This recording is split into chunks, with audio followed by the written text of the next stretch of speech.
Welcome to Journalist Roundtable. I'm Phil Beckman. Today we're joined by Justin Sweitzer, Managing Editor at City and State PA, John Finnerty, Capitol Bureau Chief with CapitolWire State Affairs, and Julia Terruso, reporter with the Philadelphia Inquirer. Julia, when you look back over the past week, what story stood out for you? I would have to say Thursday, as I was getting ready to go to dinner, the Trump administration posted its list of sanctuary jurisdictions. Philadelphia was among, I think, 5 cities and 11 or so counties in Pennsylvania that was on that list. So covering, what that could mean, and then some of the confusion over who was on that list, when the list came down, when it went back up. It's been an ongoing story in Philadelphia. John, what story has stood out to you? Well, I have to say, I think Justin covered this as well. Yesterday, what used to be the Humane Society is now Humane World for Animals, released a report showcasing how they had gone undercover in a bunch of antique shops around the state and found ivory and all kinds of exotic wildlife products. And they brought this up because there's legislation that moved out of the House Judiciary Committee on Monday to actually create new penalties statewide for selling ivory and things like that. It's against the law federally to import it and to sell it across state lines, but apparently there's not a whole lot of teeth in the state law. So that was kind of cool. Justin, what did you think was interesting this week? Yeah, I mean, I would agree with John. That was definitely a fascinating topic with some interesting findings. But I was also keeping tabs on the Pennsylvania Senate's effort to ban TikTok from state devices. And, that's really a continuation of the politicization of TikTok, which has become, a major flashpoint in conversations around cybersecurity, data security, things of that nature. And that's an issue that doesn't seem to be going anywhere in the near future. Well, Julia, let's circle back to you. Talk about what a sanctuary city is and why it's significant. Sure. So the definition of a sanctuary city varies depending on the local municipality or county you're in, but broadly it is local law enforcement's decision not to comply with ICE detainers. So holding people who've been detained locally who have an ICE detainer without a warrant. That's a pretty big part of it. And Philadelphia has long had that policy. They actually went to court with the Trump administration in the last administration and won to continue with that policy. But now we're seeing the issue rise up again, and sort of a different tone coming from local leaders. They say they're going to defend the policy on the books, which is what advocates for the immigrant community want to hear, but they're sort of hedging a little bit on the term sanctuary, which I think has become something of a loaded term. They're saying Philadelphia is a welcoming city. That's a lot different than when Mayor Kenney was mayor 8 years ago, and they won some legislation, and he was dancing on a stage, literally saying sanctuary, sanctuary. So I think we're seeing the same issue play out, but wary of how this administration has been retaliating. I think local leaders are being a little more careful about how they're talking about the policies here. How is the Trump administration using federal aid to influence some of these policies? Yeah, so it's very unclear what the ask is in a lot of cases. This list came out. There was an executive order in which the president directed his administration to come up with a list and to inform these jurisdictions what they needed to change, and if they did not change certain things, they could risk losing federal funding.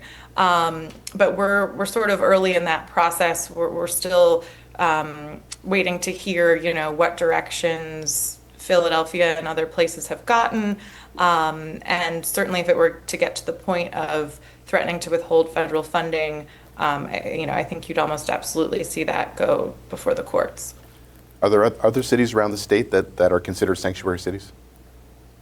Yes, there were 16 on an initial list, now cities and counties, including some counties that are very Republican, which were, their leaders were surprised to see themselves on that list. There was some question about how it was put together, if it's accurate, if it might be amended.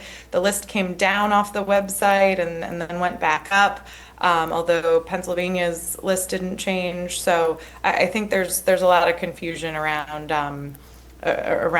how that all moves forward. Now, John, one of the new things that we're all going to have to deal with is a new law dealing with handheld cell phone use while driving.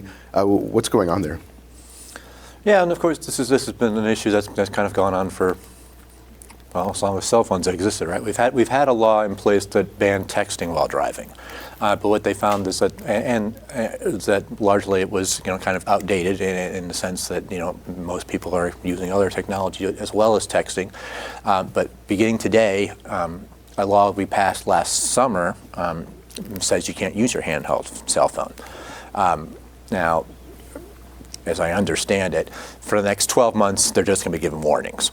So if you get pulled over, you'll get scolded, but until next June, they'll actually start giving tickets. But it's a complete ban on it. They're even saying if you're just at a red light and you pick up your phone to check your messages or dial it or whatever, a cop could conceivably pull you over for it. And one of the issues with that is that, I think as the years have gone by, car technology has gotten better, right? I think, so some of the resistance to the idea of ticketing people for using their phones has gone away because people have an alternative now. Does kind of, it's a different world for I guess, poor folks. If you're driving a 2005 Toyota Corolla, with a cassette deck or something, you don't have hands-free. So you're the one who actually has to change your behavior, right? But for the rest of us, it's probably not that big of a deal. Now, Justin, just to go back to the TikTok issue, what are the concerns with TikTok? So I think the big concern centers around a Chinese intelligence law that allows the government access to data and certain information of companies or people in China. And TikTok's parent company, ByteDance, is a Chinese-based company. So there are fears among lawmakers and cybersecurity experts that China could conceivably utilize this law to spy on American citizens. And we've seen Congress and the federal government take action to ban TikTok. Then President Joe Biden signed legislation into law that would have banned TikTok, and it did take effect for a very brief period of time. And then Donald Trump issued extensions to try and allow for a divestment deal to happen. But at the state level, this bill that passed the Senate unanimously, I might add, it follows a move from Treasurer State Garrity, who took action on her own to issue a department-wide ban from TikTok on state devices and state wireless networks. And essentially this bill would expand that across state government, not just to one single department. Any indication from Governor Shapiro if he supports it? I'm not sure. I wrote about this a couple of years ago, and I didn't get much of a response, but I will note he does have a pretty active TikTok account, so we'll see. Julie, recently Senator John Fetterman has come under a lot of criticism for some of his practices, his attendance at the Senate, his appearances in Pennsylvania. What are people's concerns? Yeah, he's been the subject of a lot of criticism over the last couple months, largely beginning with a New York Magazine article in which his former chief of staff laid out some concerns about his health, his mental health. I followed up with a story just kind of looking at his what it looked like day to day in his office these days and talking to some former staffers about that, and they shared concerns about just sort of his absence on the job, and some of that was detailed in votes he'd missed or committee hearings he wasn't going to, and then after kind of a torrent of criticism over the last couple weeks, the senator has notably not missed I think any or many votes, has had a more presence at those committee hearings. He spent his recess going around Pennsylvania, and I think, in 2 days quadrupled the number of visits he'd made publicly, meeting with constituents in the state since becoming senator. And he did say in an interview with the New York Times that, he thought the criticism was unfounded, that they were smears, but that essentially, it had kind of shamed him into doing some of these duties he doesn't particularly like, including showing up for Monday votes, which are often procedural votes. It's often a travel day for senators. He said he likes to spend Mondays with his families and with his 3 children and his wife. So definitely seen a change in behavior from the senator, but a staunch defense of, his ability to do the job and his critics. And just this week, he appeared with Senator Dave McCormick, of course, the Republican senator, who's been one of his biggest defenders, honestly, through all of this. And again, Fetterman defended. He said, I'm here, I'm doing the job. I don't understand why we're still talking about this. So we will see if we continue to talk about this. Justin, you interviewed Senator McCormick. What did he say about his relationship with Senator Fetterman? He had nothing but positive things to say about, his working relationship with Fetterman, going so far as to say, he didn't fully expect it to be, as positive as it has been. Didn't weigh too much into, some of the concerns about his health or presence or anything like that, but he had very positive things to say about his Democratic colleague. Julia, both senators participated in a debate, a discussion on issues. Where did they find common ground? It was a lot of common ground. That was sort of the theme of the project, I think, was fostering bipartisan dialogue. But, I think because a number of topics are topics where Senator Fetterman has moderated or sided a little more to the right. There were a number of issues. They opened talking about staunch support for Israel and the war in Gaza. Senator Fetterman criticized Democrats on immigration, particularly border security, and there was common ground there. They both expressed, support for sanctions on Russia, which is certainly in the news right now. And then I would say really the one item they disagreed on is the big, beautiful bill, the budget reconciliation bill moving through Congress right now, in which, it passed the House largely on a party line vote. And it looks like Pennsylvania's Senate delegation, is also, McCormick is for the bill. Senator Fetterman is against it. John, just to change gears here a little bit, you say in one of your articles that there used to be 5 seasons in Pennsylvania: winter, spring, summer, fall, and hunting. Things have been changing a little bit, and there is an effort to try to bring hunting to Sundays. What's going on there? Yeah, this is it. It's been like the last 10 years we've been talking about this. I would say kind of struggle through this. When I was a young reporter, when I was working for a little newspaper, when you went to work on the Monday after Thanksgiving, there would be a line of hunters there with dead animals for you to take a picture of, and it was part of the job. And it's just become less common, I guess, across the state. You see the number of people actually out hunting has really declined, even as the number of deer, coincidentally, has gone kind of up. So we see deer on the road, deer hit on the road all over the place, and where they're causing crop damage and they're causing all kinds of problems. So there's been this movement afoot, and it's kind of run into headwinds and with concerns about access to the forest on the Sunday, who gets to share the forest on Sunday, and farmers. There's a lot of farmers who have always felt like that's the one day of quiet, and they don't appreciate having people knocking on their door, say, "Can I go hunt in your back field today?" Every other, for over that period.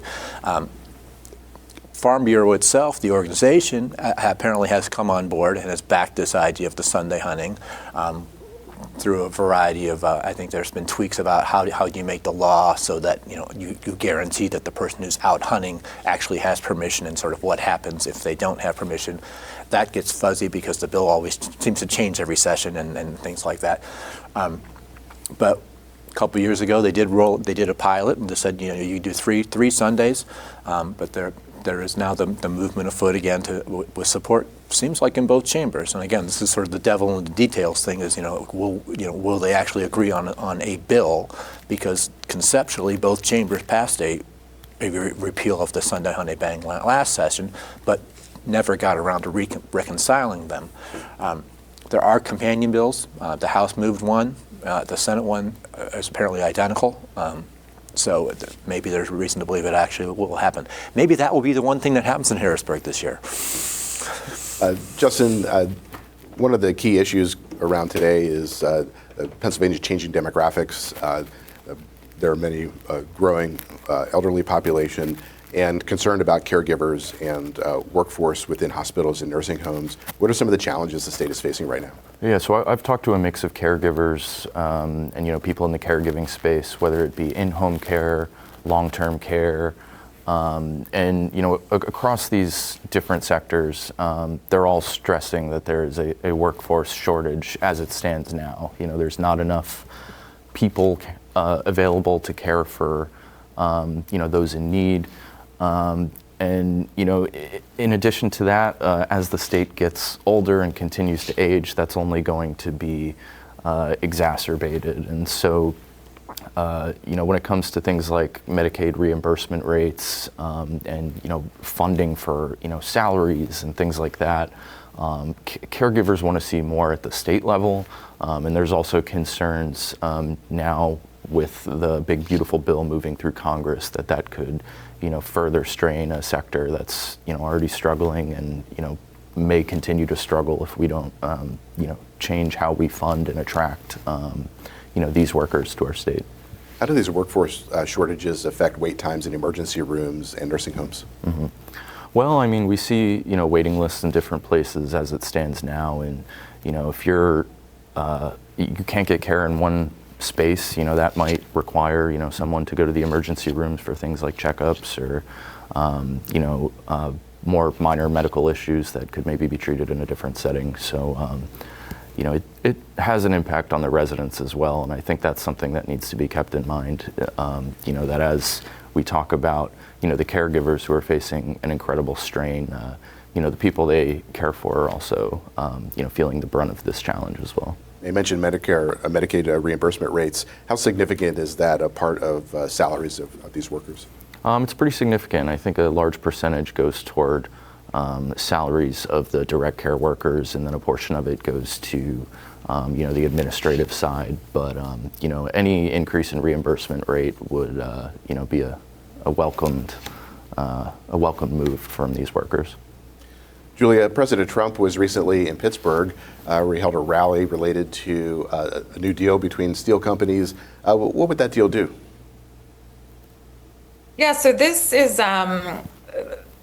goes back to Nippon Steel wanted to acquire U.S. Steel when President Biden was still in office, and Biden actually blocked the deal, concerned, I think, about what it would mean for jobs in Pennsylvania, for steel manufacturing, and now, according to the president and Senator McCormick, and at this rally, this is what he was celebrating.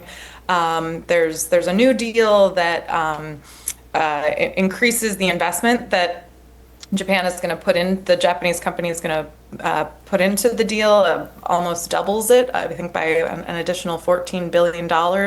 And also, I think importantly, gives U.S. control, to the board and in other ways to make sure that, the United States is more than an equal partner in the merger. The president was in Western Pennsylvania celebrating this at a rally with steelworkers last week.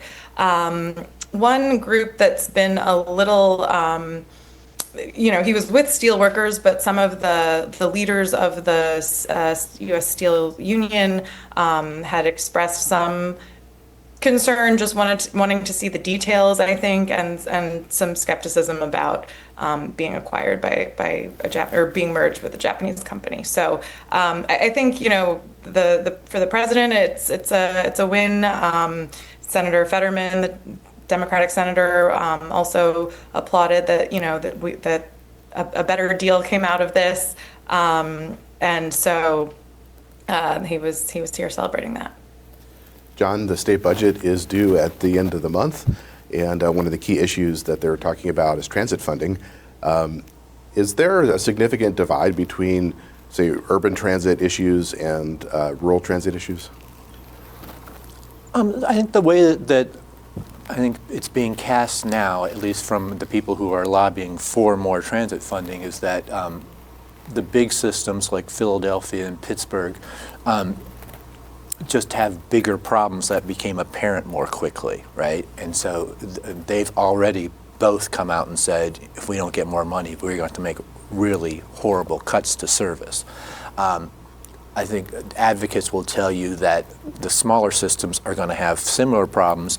They just haven't appeared yet. That Lehigh, the Lehigh Northampton Transit Authority, which is I think the third largest, has already come out and said they too are facing similar problems. I believe there's one in the Poconos is that they kind of feel like it's the next domino in that line to say it's coming down the road at us too. So they do feel like it's going to trickle across the state. The flip side of that from I think a lot of rural Republican lawmakers, is that they say we don't have fixed routes in our communities. A lot of people who use what busing we have are using really lottery-funded programs. So the whole idea of transit funding to them is less important. They want a deal that says, okay, if we give you more money for busing and rail, then we need more for roads and bridges because that's what we use.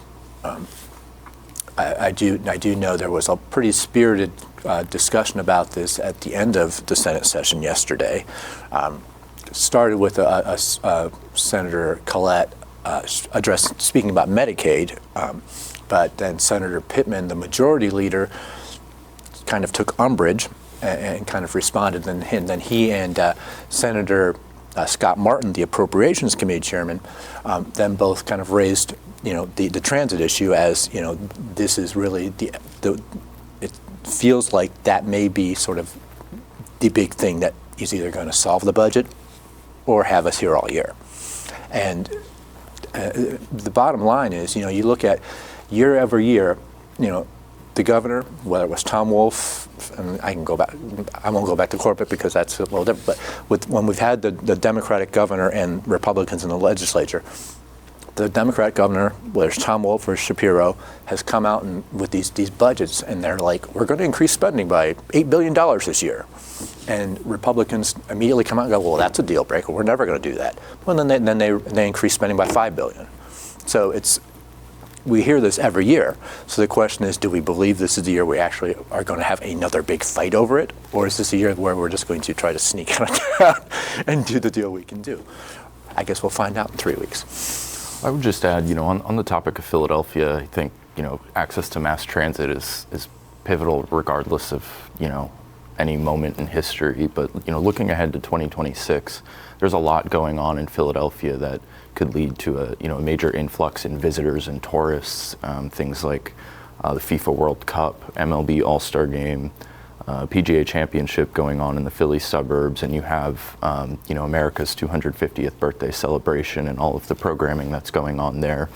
So while losing access to routes would be bad, in any situation, just because a lot of people rely on it to get to work, to get to school, whatever it might be, if a solution isn't reached that preserves some of these routes, next year could be a really strange situation to watch if the transit can't keep up with the amount of people who are visiting the city.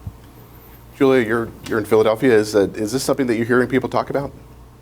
Oh, constantly. It's, I mean, on a personal level, I accept it. I get to work every day I go into the office. But also people in the suburban parts of the city, many of whom live there because of direct access to the city. It's on everybody's mind, and I think it's one of the first questions the governor gets asked every time he has a press conference. Justin, what will you be covering this week, and where can people read your work? Yeah, so right now I'm focusing a lot on AI policy and the AI economy. So that's my big focus this week, and you can find it at cityandstatepa.com. John? Yeah, I think at this point we're turning my attention to the budget and all the different sort of controversies that are going to make it work or not. But we are at stateaffairs.com now. CapitolWire is the classic name. We're co-branded now. But yeah. Julia? Yeah, I'll be following the bill moving through Congress, and already following kind of some of the comments our lawmakers are making about it, or making about what Elon Musk says about it. And I am at Inquirer.com. Well, our guests today have been Justin Sweitzer, Managing Editor at City and State PA, John Finnerty, Capitol Bureau Chief with CapitolWire State Affairs, and Julia Terruso, reporter with the Philadelphia Inquirer. Thank you all for joining us. And I'm Phil Beckman. Thank you for watching.